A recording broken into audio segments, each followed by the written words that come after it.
বন্ধুরা, এই আমি এখন সজনা পাতার পকোড়া বানাবো।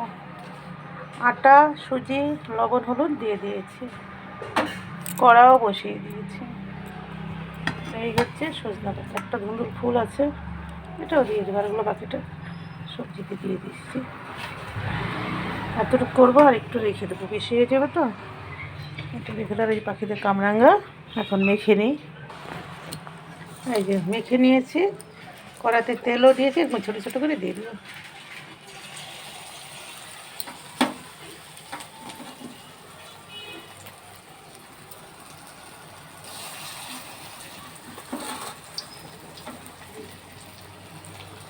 একবারে 5-6 পয়সা। হ্যাঁ,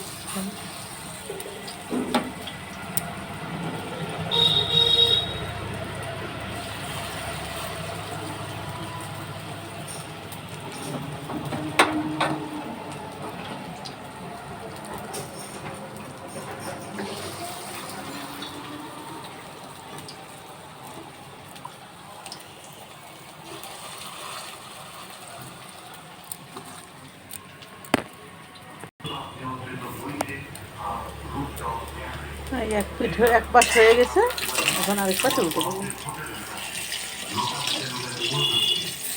সজনা পাতার পকোড়া খাই দেখবো, ভীষণ ভালো লাগে। আমার তো ভালো লাগে। আমাদের গাছ নেই, রাস্তায় সকালবেলা হাঁটতে যাই, দেখি অনেকেই নিয়ে যায়, তখন আমি একটু নিয়ে আসছি। এর আগে আরও 2 দিন এনেছিলাম, ওই নদীর শাক খেয়েছি একদিন, পকোড়া আজকেই বানাচ্ছি। হয়ে গেছে, নামিয়ে নেব। তোমরা সাবধানে থেকো, ভালো থেকো। ভিডিওটা এখানেই শেষ করছি।